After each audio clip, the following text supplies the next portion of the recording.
We opened the public meeting and we closed it for an executive session. Now closing the executive session and reopening the public meeting. And the first order of business is public comments. Do we have? We don't have anyone signed up. No one even to complain about the Seahawks? Holy cow. Holy mackerel. They played well. I would have signed up when we could do that. First forum where I haven't had someone complain about the Seahawks. So if there's nothing on a public comment, let's roll call. All three commissioners are here. So let's move to the consent agenda, which you have in front of you. A motion to approve consent agenda items A through D. Gentlemen, do you have any discussion on the consent agenda? Any questions? I think the answer is no, but I want to make sure for sure it is. I don't have any, would make a comment. I think this may be did we have a management agreement with the Northwest Discovery Project last year? Rob, do you recall? Or maybe we did? Okay, has Dan seen that before then, Mr. Robbins? Yes. Okay. I just want to make sure that you're familiar with the history on that. Yeah, the wonderful thing about that, I think, is that almost every kid in Whatcom County goes through that in the schools, and I think it's, I have no question with that. Just a question about consent agenda item C, and that regards the Discovery Project, the Marine Life Center. And I was just curious what the percentage of increase has been in their fee for the last, say, 5 years. Who can answer that? Can somebody answer? I don't know, maybe that's too.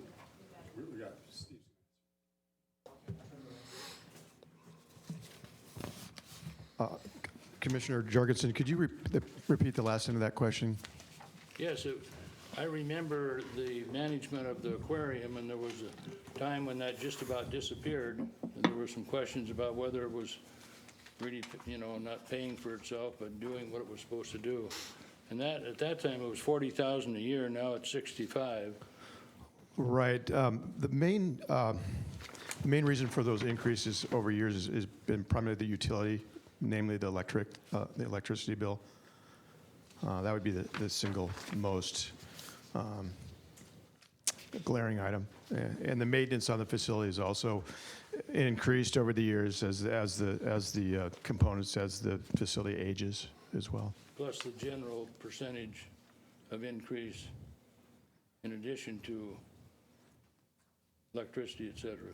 Right. Operating costs overall have gone up. Utilities, as the facility ages, it costs more to keep it in shape, to keep it operational.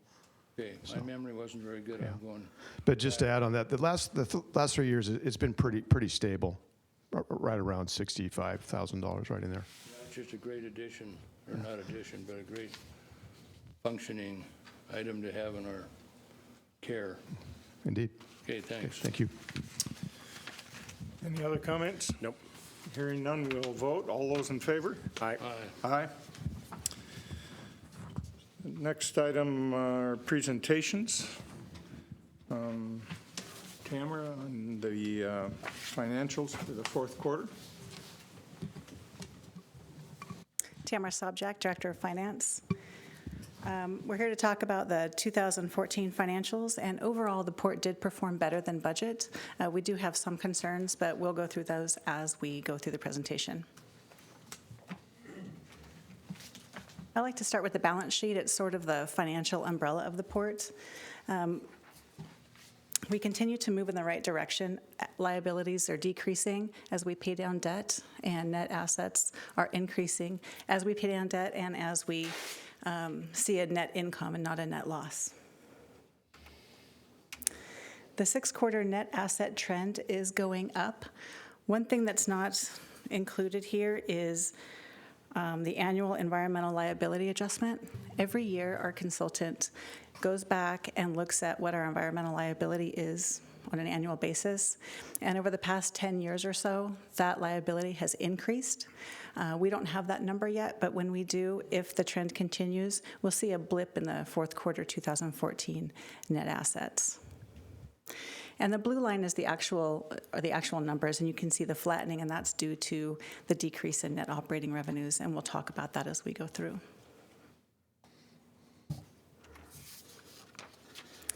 Commission asked recently about a 10-year cash balance, and this is what this looks like. Before we issued bonds in 2010, we were running at about $20 million cash balance. We issued bonds and then spent those bonds for the terminal as well as marina projects. We are now at about $35 million. Something to mention here, although it looks better, don't forget we have a larger debt payment annually. Because of that debt payment, we have a larger reserve requirement. It used to be 6, and now we're about 10 million. We have an office building that we have to maintain, and we have a larger terminal. So that does take additional cash. Looking at the operating divisions' cash balances, the aviation division is showing a negative cash balance, and this is due to decreasing revenues. And unless we make some changes, this will continue to decrease, so we'll talk about that. Marinas has a positive cash balance, and this is tied to the marina model. This division is saving money for future capital projects. Marine Terminals has a negative cash balance, and also we're looking for additional opportunities in this division to help with this cash flow. Real estate has a positive cash balance as well, and this division has been saving for capital projects that are happening last year and this year as well. The ending cash balance for these operating divisions is about $14 million, but this is before the required reserve. We have about $9 million that we need to reserve out of these divisions. So really available cash is about $5.5 million here. So, Tamara, it's available, but not really, because some of that's $5 million is savings for future marina work, right? Right. And some small amount that I'm not familiar with is for real estate projects? The pier this year, yep. So it's would be much less than $5 million, actually. At the end of 2015, we'll need to keep an eye on that. Unless we decide not to do those future projects and stop saving that money then and use it somewhere else. So technically, it's 5, but really it's not 5. It could be, yes. Okay. Yeah. I'm not trying to tie you into something. No, I want to make sure we are keeping our commitments, right? Right. But the reality is we don't actually, if we keep those commitments, we don't really have the $5 million available. If we continue the trend that we're doing. Okay. Yeah. So where is this cash? About $15 million is invested over about 5 years, and the remainder is in the local government investment pool. I don't know how familiar you are with interest rates right now, but the average of these investments is about 1.35% annually, and then the local government investment pool is about 0.1%, next to nothing. Yeah. We do better loaning it to students, you guys. As long as it remains liquid. So moving on to revenues and expenses. Operating revenues were budgeted at $23.7 million, so we're just under that at 23.4. Operating expenses were budgeted at $14.5 million, but we're holding really well there at almost $14 million. So overall, we're about $400,000 better than budget. And as far as the public side goes, we're approximately $450,000 better than budget. So all in all, we did better. It's just those individual divisions we need to keep an eye on. Starting with aviation, the revenues were about $800,000 less than we budgeted, and a lot of that is due to the parking revenue. Expenses were right at budget, just about $25,000 higher than what we budgeted. Because of this, our net income was about $825,000 worse than we budgeted for. So we need to monitor this closely. We need to look at cost controls, look at additional revenues, whatever we can to really keep an eye on this division and mitigate these expenses. That's 800,000 for the fourth quarter, No, it's year-to-date. for year-to-date. Okay, Yep. thank you. Yeah. The marinas, the revenues ran right close to budget, about $100,000 higher than budget. Expenses were held very well at $350,000 below budget. $125,000 of this is due to the insurance deductible that we recovered in 2014 that we paid in 2013. So it's a little skewed there, but we were still about $200,000 better than budget. That's a reduction. A reduction in the expense, right. And then our net income came in about $450,000 better than budget.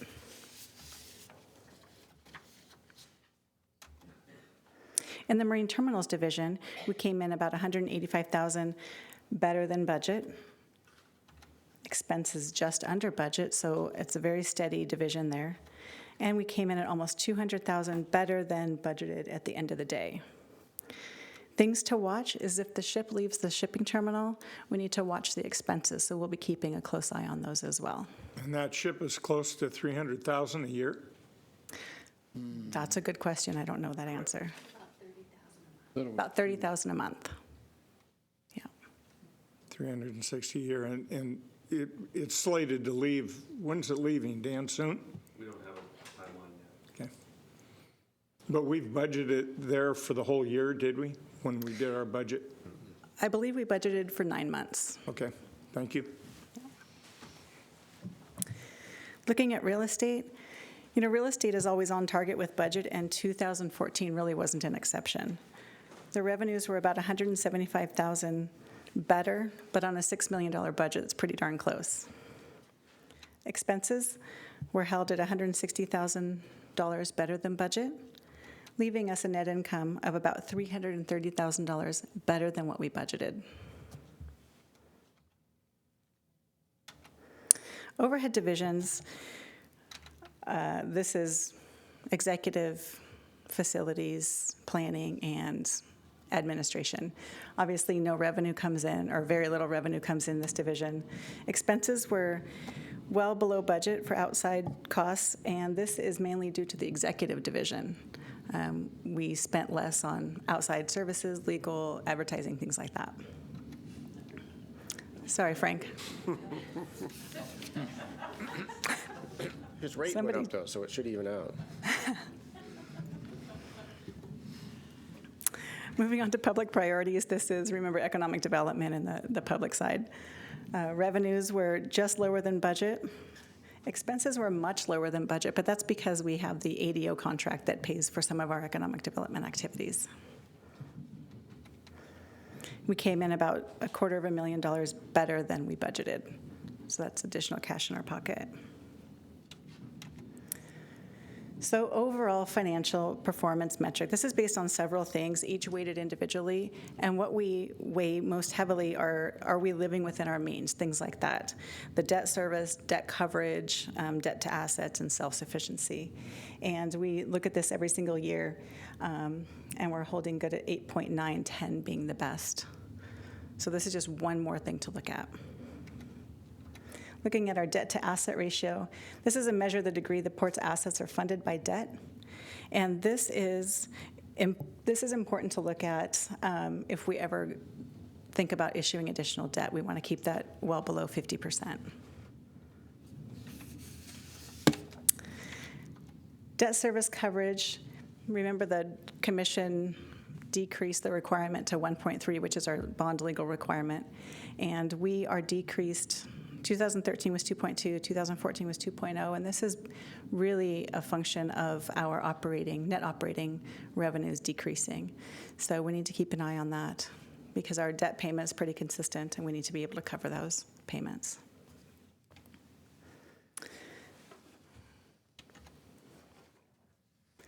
Risk management activities. In 2014, we had 2 major incidents. Both of them happened within 3 days of each other. On December 9th, the Horizon Fairbanks broke free from her moorings at the shipping terminal during a windstorm, causing damage to the shipping terminal main pier. And then 3 days later, we had a fire at FMIP Building 6, which is occupied by Northwest Marine Industries. Both of these incidents are currently under investigation, and our insurance carrier has been put on notice for both of these. Open claims for the port. The GE boat fire is still open. The costs that we have not yet incurred are the cost to remove the boat debris from the GP site. I don't know when that will happen. The AMHS passenger ramp is still ongoing. We did do repairs to the passenger ramp, and the insurance claim will be submitted when costs are final. Open claims against the port. These 2 claims continue to be open, the wrongful death lawsuit for the GE Boathouse fire, as well as the AMHS passenger ramp.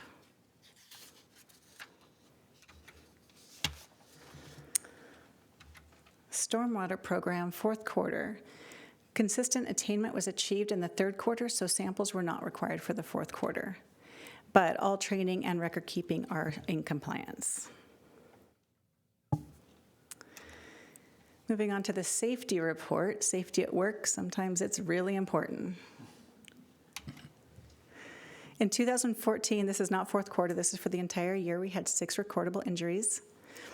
Important to note that is not our tow motor there. That is not a picture from the port. Port of Anacortes. Is it really? No.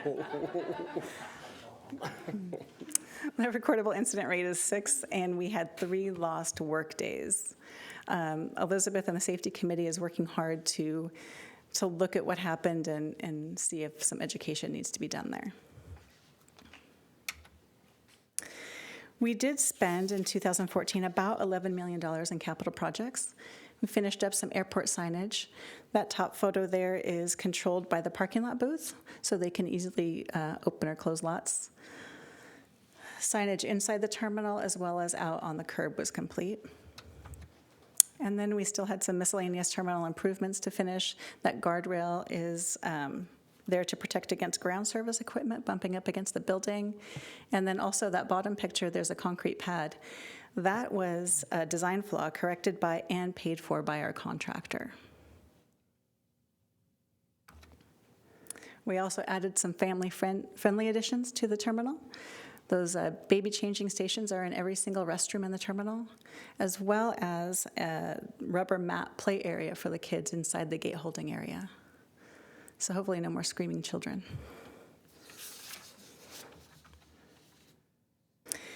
And then we also added a control panel for the baggage carousel to indicate which flights will be on which carousel. So if you've flown into Bellingham and checked a bag, you can now see which carousel your bag's going to be on. And then that's a safety ladder on the right-hand side. Just some little pickup items that we were doing to complete the terminal. We also did some additions to the Harbor Mall restrooms to make them ADA compliant. That's a before and after photo there. Much nicer for our customers. And then we added some security cameras to the Whatcom Waterway area. This was the repairs that I was speaking about earlier. The passenger ramp repairs are complete on the left, and then the vehicle counterweight also had some repairs done last quarter. We also had some improvements done at the marinas. FMIP haul-out pier, we replaced decking and bracing on the left, the top left photo there. And then the Squalicum Sawtooth, we also replaced some bull rail and some fender piles. We did some work at the Squalicum Outer Harbor, added some finger floats and slips to the G East. And then on Gate 5, we did some C&D dock repairs.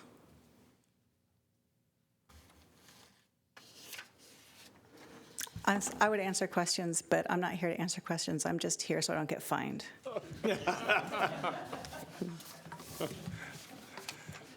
Thank you for the presentation. Gentlemen, do you have any questions? The Seahawks just will not quit. Come on. I've got a few for you. There's a slide you show with the risk ratio, that 1.3, we're at 2.2. What is that title?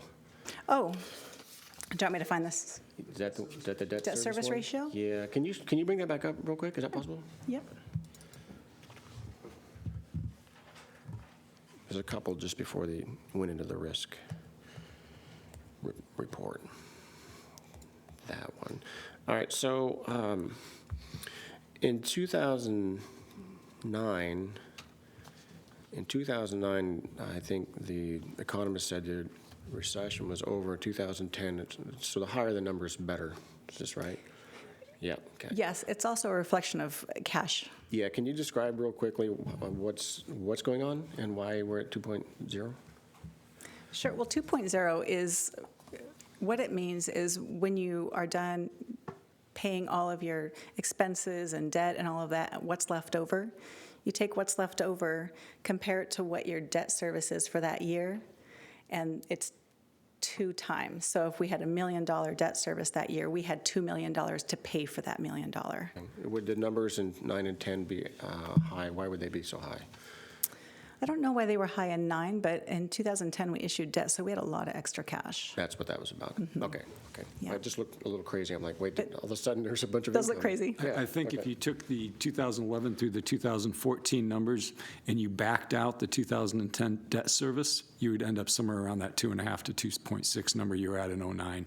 So we're servicing about an additional $5 million, maybe $4 million a year in Right. debt based on that 2010 issuance, and that's causing those numbers to be a little lower.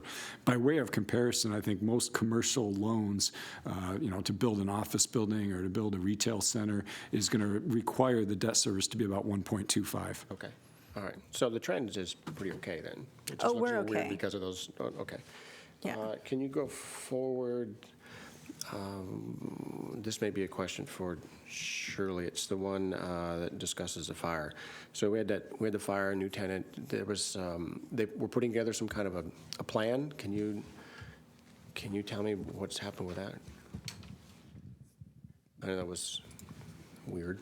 We do not yet have a determination from the fire department on the actual fault of the fire. Okay. But we are working with our tenant on that. And our tenant was also red flagged by the city of Bellingham.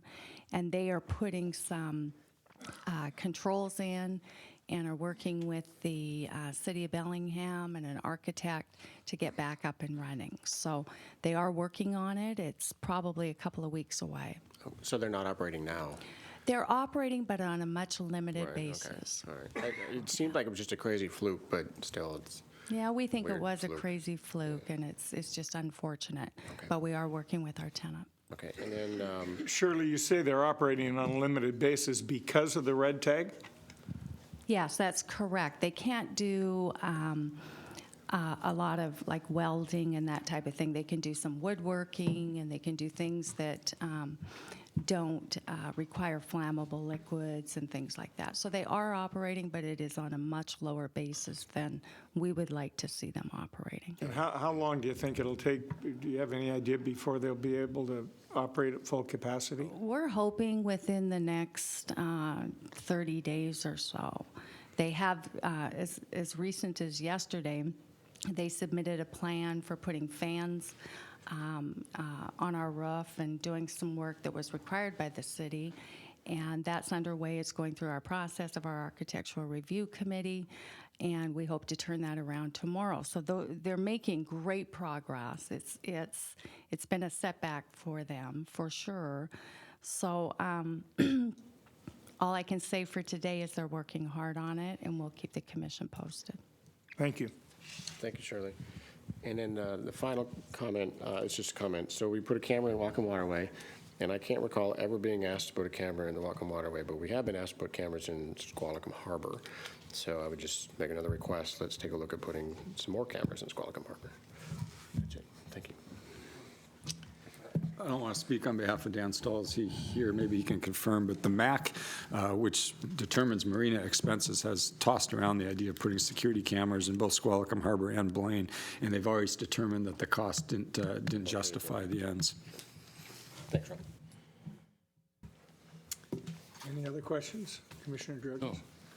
No. Thank you very much. Our next presentation is the State of the Bay debriefing. Mike? Thank you, Commissioners.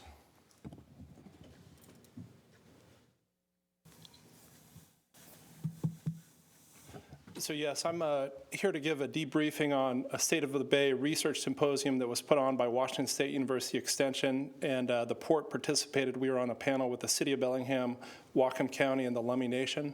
I'd also like to recognize Elizabeth Kilinowski. She was on the stakeholder panel that helped put on the conference, and it was an all-day event. It was very well attended. There was over 200 people that went. And even though it was an all-day event, there was you probably could have done it for all week because there's a lot of interesting science and research that's being done.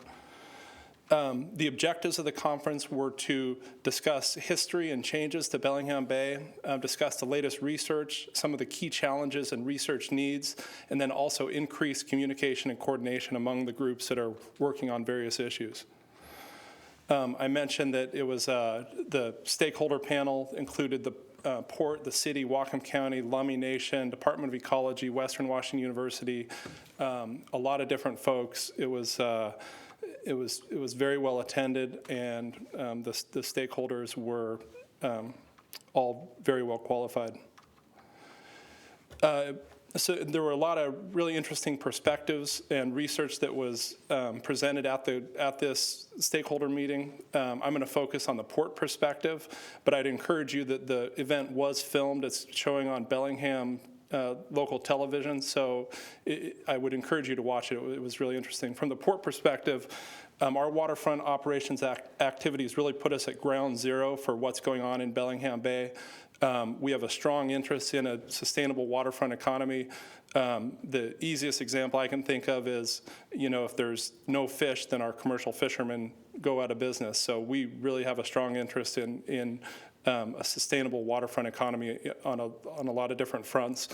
We are also subject to a lot of the federal and state and local regulatory regulations that result is some of the issues that we face, and so how those regulations affect our projects and how they affect the cost are of very interest to us.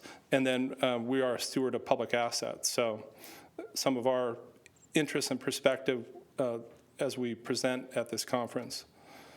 So Bellingham Bay, like the Puget Sound, beautiful on the outside, but on the inside, it's a fragile ecosystem. Some of the historic impacts, we've talked, there's widespread contamination. We've lost a lot of critical salmon habitat, including 200 acres of eelgrass habitat, over 320 acres of estuary habitat. There's emerging threats, ocean acidification, stormwater, climate change. But the trigger for a lot of the regulations was Chinook being on the endangered list. So while the problems of recovering Bellingham Bay and Puget Sound are a lot larger than any one thing, I'll really focus on some of the issues that we deal with. And one of the critical issues for salmon recovery is intertidal habitat. It's kind of the -4 to +11-foot zone right along the shoreline, and really critical for juvenile salmon.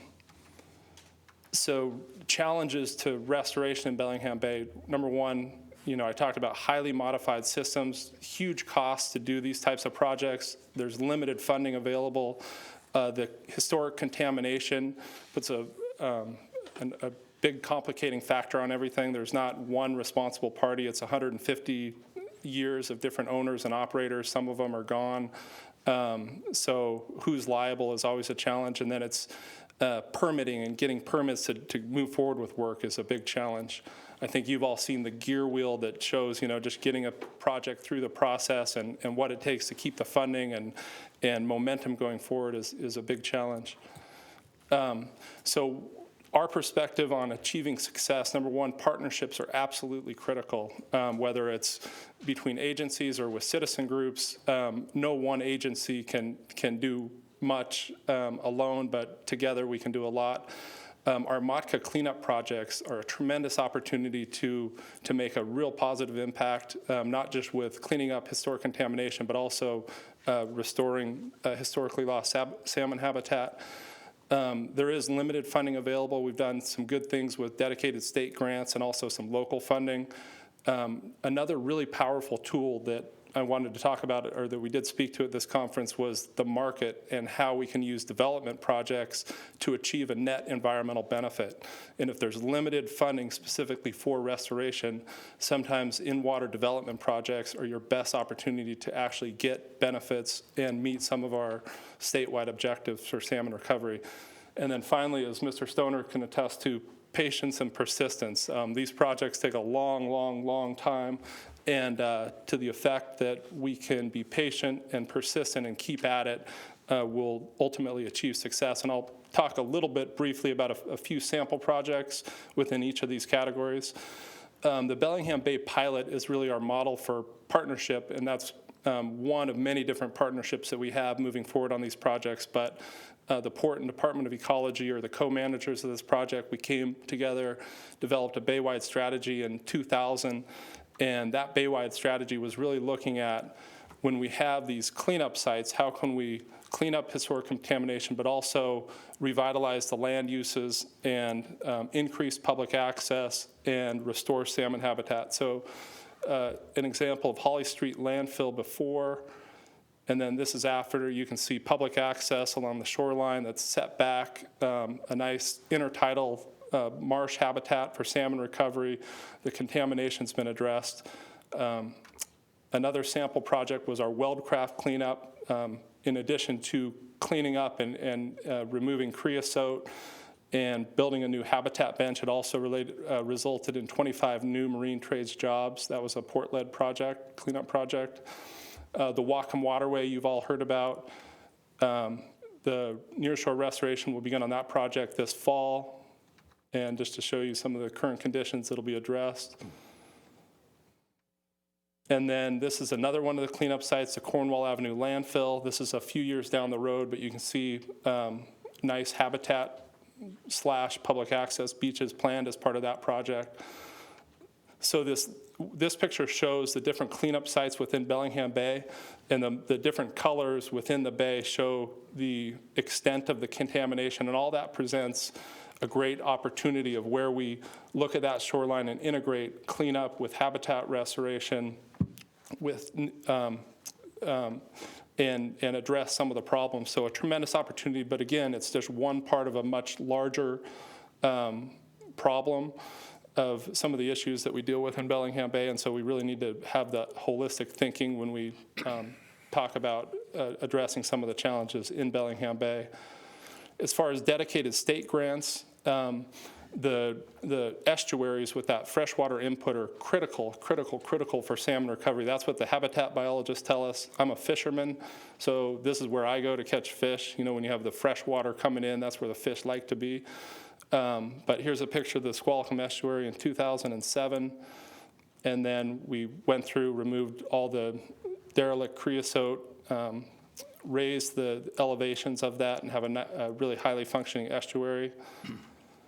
An example of local funding, this was a port-sponsored project. This is Marine Park before, Marine Park after. And then, again, I mentioned harnessing the market. So a couple sample projects, our Fairhaven boat launch scheduled for next year. We're going to replace some of the floats. It'll have grading to increase the amount of light that gets in, penetrates. That's near the Padden estuary, so that'll be a net environmental benefit. Our Squalicum boat launch was a small project just outside this building where we took out 6 creosote pilings, replaced them with concrete pilings that aren't leaching the toxic creosote into the Bellingham Bay. And then Gate 3, removed hundreds of creosote pilings. That was a larger project. And again, so these market-driven projects are really critical given that there's limited restoration funding available from the state and other sources. And then as far as emerging threats, another area that I think the port plays a critical role in is how we can leverage our mission, which is economic development, to address, you look at global warming, the increased emissions of carbon. We're doing a lot of work to market some of the clean energy resources in the waterfront district for clean technology sectors. So again, it won't solve any of our much larger global problems, but it's definitely a step in the right direction and a way we can align our agency mission with some of these issues, with the increased ocean acidification, for example, affects our local industries, Taylor shellfish and others. So what role can we play? How can we take our mission and address some of those problems? As far as next steps, the steering committee is talking about a semi-annual conference that would go on off years. There's a larger Salish Sea conference, and we anticipate continued port participation in this conference. So that's a recap. Again, it was an 8-hour conference. It could have been a week-long conference, and this was a 5-minute presentation. It probably could have been a lot longer, but just to give you a sense of what our participation in it was, and again, I'd encourage you to listen to the conference on Bellingham TV and listen to some of the other perspectives from some of the different stakeholders that were attending and presenting at that conference. Thank you, Mike. Are the solar panels around the ASB area yet? Have those been installed? Yeah, I think, they're getting close. But yeah, iTech Energy is, I believe, the largest solar panel manufacturer in the state, and they're going to be putting in a pretty large, significant solar panel array, and doing some research and development for how to improve the effectiveness of these panels in saltwater conditions and under stress, and also generating electricity and money. So another one of the various assets related to clean energy that are down on in the waterfront district. I'll tell you, there's a lot of work being done with habitat for Chinook salmon by sport fishing groups as well as commercial fishing groups and just people that care a lot. Yeah. And I think that what is happening deals with getting numbers of fish into the water. There's a big controversy now about hatchery fish versus wild fish, and which you have to have wild fish if you want to keep the genetic pool working and making for good results. But you also need the hatchery fish for numbers. Absolutely. Yeah, it was interesting. One of the presenters at the conference was a gentleman, Eric Beamer, with the Skagit River Cooperative, and he did a study on behalf of the city through 2014 looking at juvenile Chinook in Bellingham Bay and what places along the shoreline are the most important, and it confirmed that those freshwater inputs, the protected lagoons, when he did his samplings, those were the highest numbers. So it's exactly where a lot of our restoration activities have been focused, and so to the extent that we can continue moving forward, it'll benefit that Chinook recovery. Well, Frank Smellick was out fishing not too long ago and caught a Chinook, and I'm just hoping that wasn't the last one. I'm trying to do my part to get rid of the hatchery. Any other questions, gentlemen? Thank you very much, Brian. Thank you. Or Mike, I'm sorry. Our next item is an action item. A motion authorizing the executive director to execute amendment number 8 to the professional services agreement with Anchor QEA LLC for feasibility study report revisions at the Central Waterfront site for an estimated cost of $117,500 and a total authorized budget of $727,130. Thank you, Diane. Good afternoon, Commissioners. I'm Brian Gowron, Environmental Project Manager in the Environmental Division. That was a really great presentation on the really bigger picture cleanup, and I was not able to go to that conference, and I really wish I would have. But now this is actually an opportunity to auger down into the very specifics of some of those cleanup sites, and this is one in particular. This PSA amendment with Anchor QEA is related to the next phase of environmental cleanup work at the Central Waterfront MODCA site, or Model Toxics Control Act cleanup site, which is, as you probably recall, is the 55 acres of upland soil and groundwater contaminated site that's sandwiched between the I&J Waterway, the Whatcom Waterway, the ASB, and the Rotor Avenue. So we're right over here. I can see if we can get this.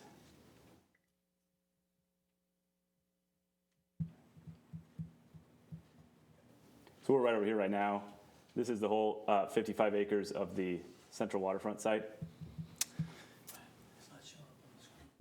Oh. I can do it with a pointer. So we're right over here, Harbor Center. This is the 55 acres of the Central Waterfront site. So this site has a number of cleanup issues that are associated with it. It's actually the former municipal waste landfill for the city of Bellingham, and also based on historic operations of a rock crushing facility, as well as a bulk fueling facility, historic boatyard contamination, a number of other issues associated with that is part of the MODCA cleanup process. The port, in association with the Department of Ecology and under an agreed order with the Port, City, and Department of Ecology, are performing a remedial investigation and feasibility study. And to date, a remedial investigation has been completed. And that basically is the part of the project where you look at what contamination is there, where it's potentially going, what people, plants, and animals could be exposed to that contamination, and that's the remedial investigation. The feasibility study is the next phase of work, which this PSA addresses, and that basically says, what can you do about it? So a range of alternatives will be developed in order to evaluate how that contamination can be cleaned up. And this is a little bit of a different perspective, just turned a little bit sideways here. So this is the I&J Waterway, the Whatcom Waterway down here, and the ASB out here, Rotor Avenue along here. So you can see the remedial investigation actually identified a number of areas of contamination that need to be addressed. The whole footprint in the middle of the site is actually the former municipal waste landfill. All the city garbage was taken down to the waterfront and disposed of right on the tide flats. There was also areas of rock crushing, part of the olivine plant. There's metals contamination in the soil in this area. There's a former bulk fueling facility where there's petroleum and metals contamination in the soil and groundwater on the southern portion of the site. And then there's kind of miscellaneous boatyard metals and other contamination in the soil kind of throughout the site. So there will be, the feasibility study will develop a range of alternatives. There's usually 3 typical types of technologies that are used and evaluated: containment, removal, or treatment. And each one of these little areas will have an evaluation done and repackaged into a set of alternatives where a cost-benefit analysis will look at these range of alternatives versus the cost versus the environmental benefit, and highlight a preferred alternative. At that point in the process, we'll come back to the commission and have a brief update, explain how that process is played out, any input from the Department of Ecology, and roll that into a final feasibility study. And with that, I'd be happy to answer any questions. I don't have questions. Any questions? That's all the garbage dump. I remembered as a young man, all the garbage trucks there. How are you going to ever stop that from leaching into the bay? Well, actually, we have the remedial investigation did a significant amount of groundwater sampling. Over time, landfills tend to, the leachate, unfortunately, a lot of that has already occurred. So the leachate generation decreases over time as freshwater input comes from upgradient. The critical path then is to make sure that the shoreline monitoring wells are clean, and if any treatment that needs to occur along the shoreline to make sure that any contaminated groundwater isn't leaving the site. Some of the technologies will look at treatment. Some would anticipate potential removal. That would be a very expensive alternative, but we will evaluate that. So yeah, there's a range of alternatives that can be developed, but over time, landfills do tend to decrease in concentration. The other thing to note is that this PSA is funded through an existing remedial action grant with the Department of Ecology and our existing prepaid environmental insurance policy with AIG. Pretty much capping is the answer, is it not? Or I see in Blaine, we have some garbage sneaking out of the landfill there where Marine Park is, heading for White Rock. Yeah. Put a little Canadian flag on it. Yeah.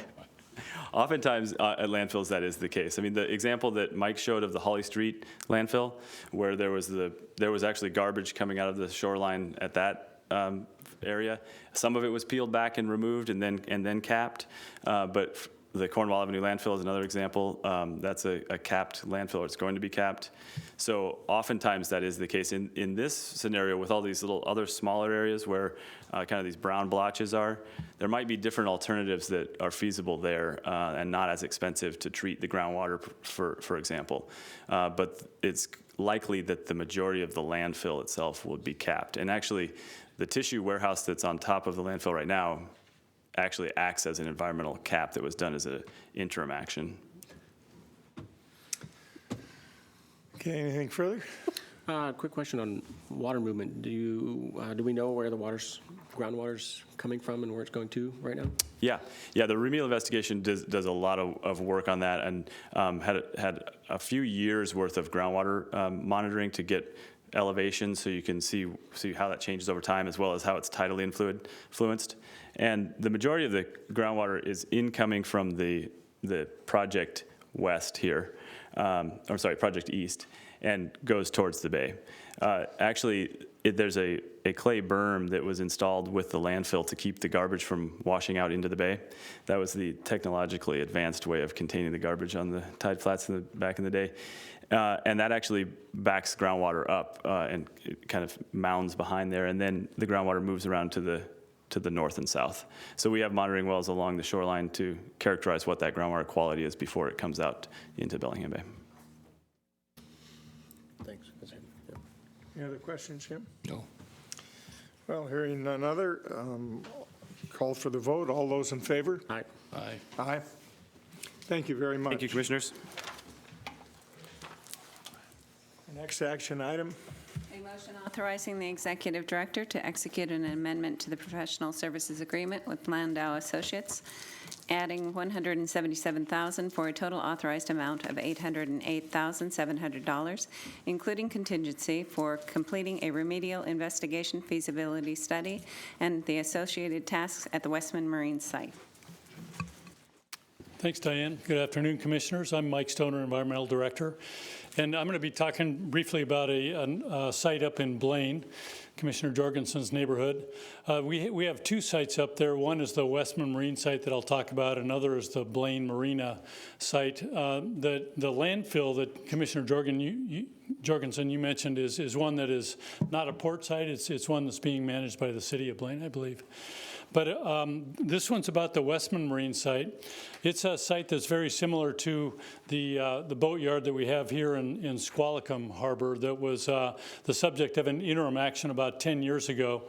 We expect that the cleanup of the similar boatyard up in Blaine, we call it the Westman Marine site, is going to be sort of the same approach. We've just about completed the remedial investigation up there.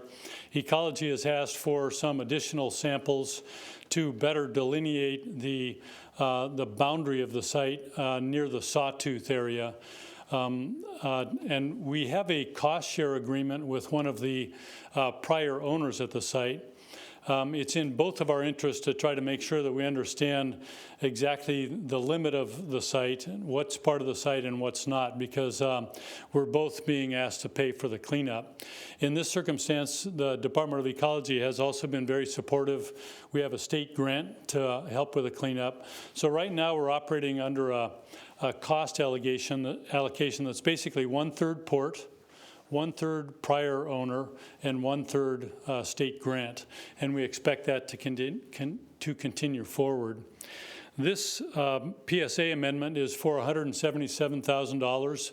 The lion's share of that is for developing the feasibility study.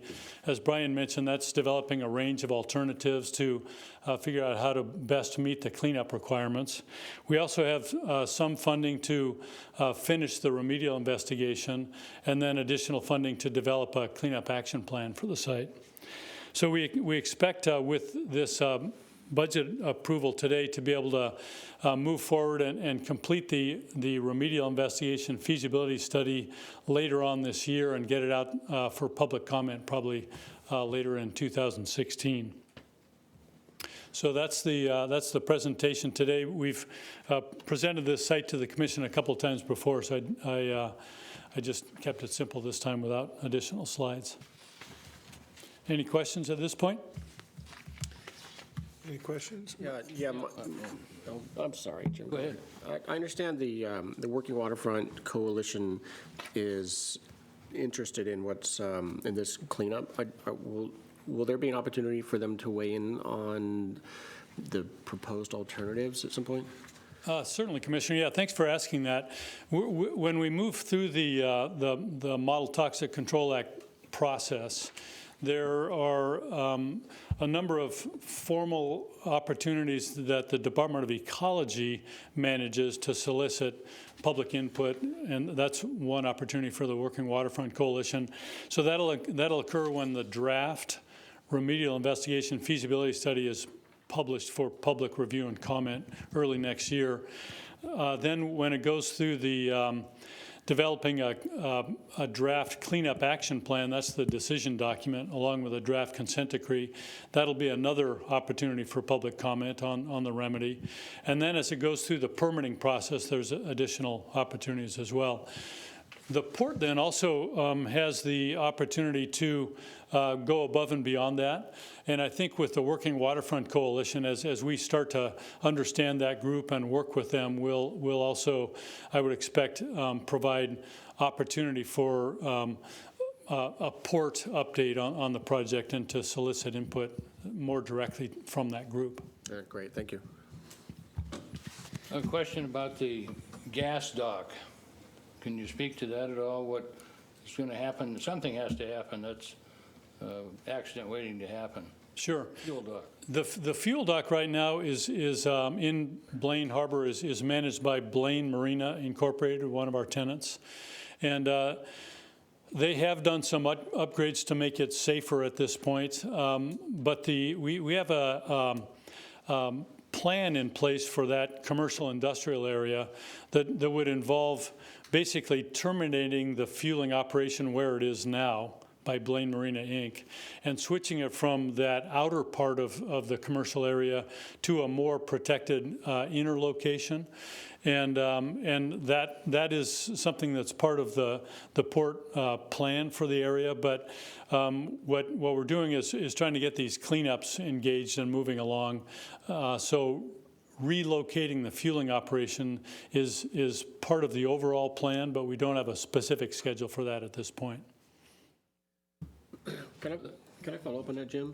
So maybe it's more of a real estate question. How do we sort of police tenants in cases like this, make sure that they're operating within the, whatever their operating permit? I'm assuming they got some kind of a special permit to, sell gas on the water. Yeah, maybe, Shirley, I'll tackle the first part of this thing. We have a number of different provisions for that, Commissioner McCauley. One is in our leases. We require all of our tenants to comply with a whole range of environmental laws. So fueling operations, for example, have their own very specific requirements. For example, there's a EPA Clean Water Act requirement for regular inspections of fuel tanks and fuel lines and that sort of thing. What the port has is an environmental compliance assessment program that we've had in place for about 20 years. And what in the environmental division, Alan Birdsall runs that program for us. And what he does is he schedules a series of regular inspections for virtually all of our port tenants as well as all of our port operations. He takes a close look at our marina operations, airport operations as well. So that's an opportunity where we go into a site like Blaine Marina, Inc. or Walsh Marine now operating the shipyard to look on the ground at what they're doing, look at their files to make sure they have all their operational permits in place, and make sure that they're abiding by the requirements of their lease. If not, then there's a variety of different ways to address that issue. Some of which we usually just try to work directly with them and let them know we'd like to see them take action where there's a deficiency. But the regulatory agencies also have their own programs. For example, for the boatyard up there, they're operating under a state boatyard permit, a National Pollution and Elimination Discharge Permit for boatyards. And the state has provisions for on-site inspections as well. So operators these days are basically, under the magnifying glass from a number of different agencies to make sure that they're operating in compliance with today's framework of environmental regulations. Is the Blaine fuel operation any different than the Bellingham fuel operation? I mean, they all adhere to the same rules and regs? They all adhere to the same rules. Some of our fueling operations are newer than others. The Blaine operation is relatively old. They've had some upgrades to replace some of the product delivery lines. So it's in compliance now, but it's one that in our view is in the wrong location with the wrong kind of facility. As Commissioner Jorgensen knows, when you come into the north end of the harbor there, depending on the wind, it can be a pretty rocky ride at the dock. And the fueling facility there is not a gas float that's on the water. It's a tall pier. So it works for some very large commercial fishing boats, but it's not at all the right kind of facility for recreational boaters. And so that's the design that we want to look at changing here over the next probably few years. Really some excellent property that's going to be available when those cleanups get done. We've had a restaurant down there in the past, and several businesses I think have some real potential. That's exactly right. Any other questions, gentlemen? No, thank you. Thank you very much. So next on the agenda is our real estate division. Excuse me, Commissioner. If we can have a Oh, vote, excuse me, please. yes, we need to vote on that action item, thank you. All those in favor of action item number 2? Aye. Aye. Aye. Thank you, Commissioners. The next action item is our real estate number 3. A motion by the Commission approving the renewal and modification of lease between the Port of Bellingham and Bellwether Market Incorporated. I am Judy Harvey, real estate representative with the Port of Bellingham. Good afternoon. We are here before the Commission with a renewal and modification of lease for Bellwether Market. With your approval, this places a lease on a month-to-month tenancy with a reduced rent beginning February 1. Many customers enjoy this market, but it is struggling financially. Ann McAvoy, the owner, has over 25 years of experience, loves the location, and is willing to give it another try for a high season cycle. Unfortunately, she can't afford to pay the existing rents. With your approval today, monthly base rent will be decreased from $1,734 to $1,100. Ms. McAvoy is very hopeful to increase sales, but regrettably, if they do not increase, she will likely close September 30th or sooner. If she occupies beyond September 1, we have the right to renegotiate. Throughout the month-to-month tenancy, we have the right to show and market the leased premises. If a tenant is secured at the rental revenue standards, we can terminate this lease with 30 days' notice.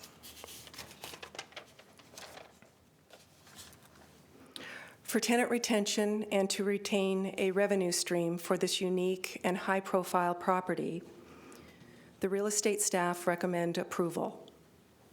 This concludes my presentation. Does the Commission have any questions?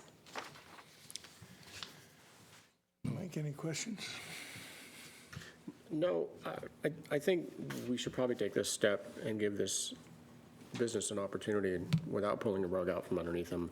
But this may be one of those places that the port owns and operates or manages, like the cruise terminal, where you just got space just is really, really tough. And maybe this is one of those spaces.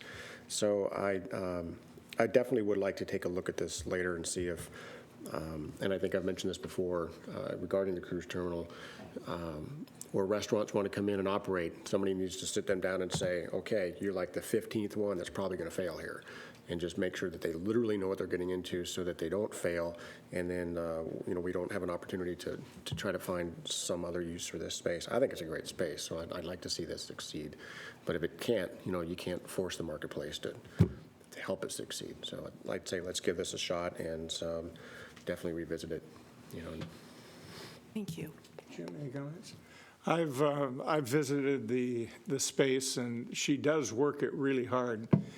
And it's pretty seasonal, I assume, with the boating. And I see no reason to not grant this in order to maybe keep that tenant there.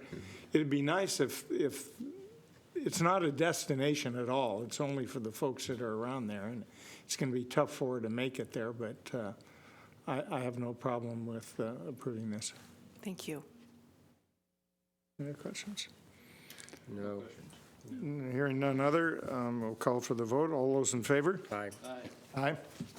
Commissioners. Fingers crossed. Thank you very much. We're down to new business. Any new business, gentlemen? Nothing? All right, I got a couple things. First, we got our financial report, year-end there. Things are improving, and I want to say thank you, Rob. I think your management over the last year or so has been great, and I really appreciate it, for one. And then also, we had an EDI meeting recently. I want to make sure I share this with you fellas, and this is the Whatcom County Rural Sales Tax Report from the EDI, and it just kind of shows where the funds are going that the EDI spends on behalf of the citizens here. So you guys can keep an eye on that one. Yeah, Rob was at the meeting. He should have one.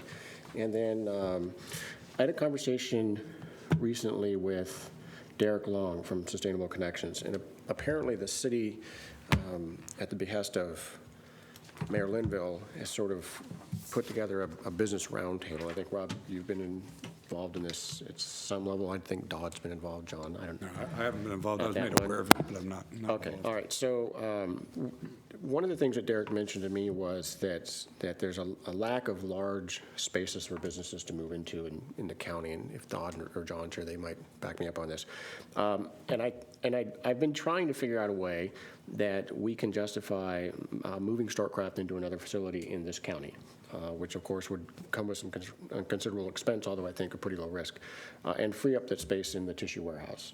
And I'd just like to have us take a good solid look at what Mayor Linville is trying to accomplish and see if there's a way that we can take care of Startcraft. Certainly don't want to lose them, but they do need more space, but also not lose the revenue that we're definitely relying on from the tissue warehouse. So just a big empty warehouse, I don't think it does us any favors. I think that the numbers that Tamara needs to make things happen, taking away a few $100,000 isn't going to be helpful. But I think that I'd like to have a good conversation with the mayor and see what they're thinking, and if there's some way that we can piggyback on that effort and then use the tissue warehouse for that. And I do believe the risk is pretty low. I think that Startcraft is a good, solid company. We know that they want to be here in Whatcom County. We know that they need more space and they can pay rent. Figuring out how to finance a new facility is going to be a challenge, but I don't see anybody out there building 100 and 200,000 square foot spaces right now, and I think we've got one that we could utilize, especially as an incubation space. So I just want to start that conversation and then see what the city's after. Are you looking at a tenant to move into that facility if it was vacated? Or are you? Well, considering that this conversation with Derek was over beers, not that detailed, I think I'd have to hear a whole lot more from the mayor's office, for sure, yeah. Okay, hearing nothing else, I move we adjourn. All right. I would agree with that. Thank you. Thank you.